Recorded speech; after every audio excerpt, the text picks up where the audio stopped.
Hello, I'm Saint Lucia and welcome to the HCS Epoll. It's your opportunity to weigh in on the most pressing issues of the day. The Royal Saint Lucia Police Force recently highlighted an encouraging trend in road safety statistics for the period from January to September 2025, a significant reduction in road fatalities compared to the same period of the previous year. This positive change, coupled with a decrease in overall vehicular collisions, 3,815 in 2025 compared to 4,161 in 2024, suggests that the aggressive enforcement measures, such as increased police patrols, traffic crackdowns, and the issuing of over 13,500 tickets, may be yielding positive results. However, challenges persist as 60% of recorded fatalities occurred in the Castries area and 80% on long stretches of highway, indicating that high-risk driving behaviors remain prevalent despite the successful enforcement. So we ask, do you believe the current traffic safety strategies are effectively addressing the rate of road crashes in St. Lucia? We took to the streets to get your opinion, and here's what you had to say. I'm pleased to hear from the police report that road fatalities have gone down by 50%. However, I think that we as drivers, that we should really adhere to those safety guidelines that are provided for us to keep us and pedestrians and everybody in Saint Lucia safe on the roads. So drivers, I want to admonish us to listen to those road safety tips that are out there and adhere to them so that we can be safe. Yes, I think we need to introduce that demerit system whereby when you get involved in accidents for, say, 3 consecutive times, I think points need to be deducted from your license, and even to the point where your license can be withdrawn from you. We need more police patrol on the road. Our policemen need to patrol the roads more often. Even cameras, we need more cameras. Cameras need to be installed on some of those posts so that those persons, when they get involved in accidents, they can't run away. They can be held responsible. Even our insurance, when you think of our insurance premiums have soared. And that is mainly because of the rise in accidents, the increased number of road fatalities and road accidents on our roads. Some of our drivers are not cautious enough. And I think although the police, there is information saying that the police said accidents on the road have gone down significantly. But I think we should really introduce the demerit system where you lose points on the amount of accident you make on the road. I think that would be something we have to look into. But our drivers really have to be careful and be very cautious on the road.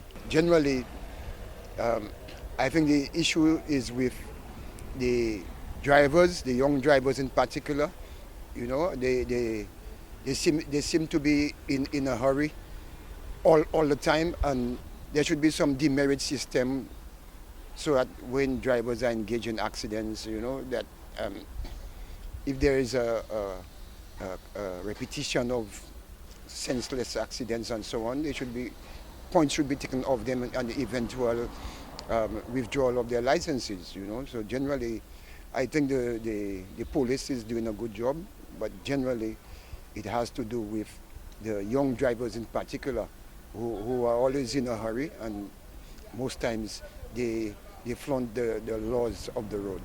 Welcome to pedestrian crossing. So many people just come and just cross.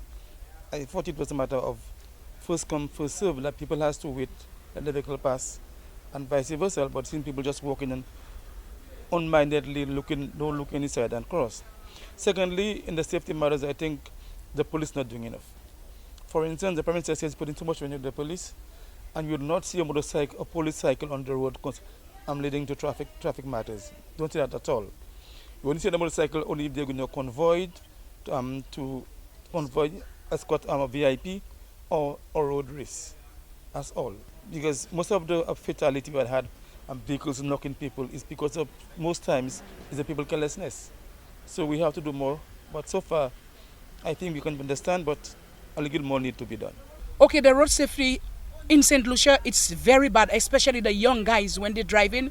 They drive mad. Those with the bike to drive in mad. I find they need to put more things into that, because why?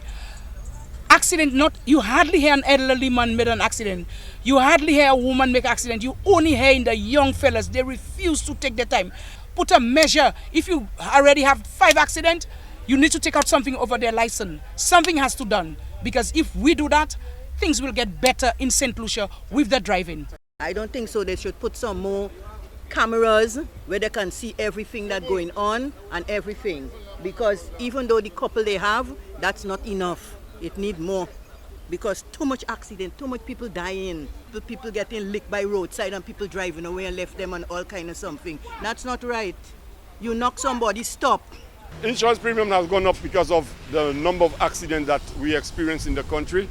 And for this reason, people should observe that the road safety is the best, to just be careful on the road. When we drive, we don't drive by our own self. We have to drive for others and keep it safe. I do believe it's working to a certain extent, but drivers don't practice what they really learn at driving school. They do their own thing once they have their license. So I believe if the public gets sensitized about road safety again, at least some ads on the TV or the radio, I think it should increase the level of safety on the roads. And the insurance premiums, well, I personally believe it's unfair because of these guys give nothing back. They have no good driver's rewards. No points are taken away from your license if to say you are at fault in accidents. So I believe the insurance premium, they should look into it, because in my opinion, it's not fair. Now to our new discussion. The Witness Protection Bill in St. Lucia aims to provide a safer environment for witnesses to testify against criminals. Proponents argue that this legislation would encourage more people to come forward and testify, leading to increased convictions and reduced crime rates. On the other hand, critics raise concerns about the program's effectiveness, citing potential challenges in maintaining witness anonymity and security. Additionally, some worry about the financial burden of implementing and maintaining such a program. Despite these concerns, many believe that a well-structured witness protection program could be a game changer in St. Lucia's crime fight. However, others argue that the program's success would depend on various factors, including adequate funding and effective implementation. The effectiveness of the Witness Protection Bill remains a topic of debate. So we ask, do you think the Witness Protection Bill, if passed, would be effective in reducing crime in St. Lucia? Remember, our Epoll team is always on the go to get your responses as well. Watch the HTS News Force from 7 p.m. for the results and the new discussion.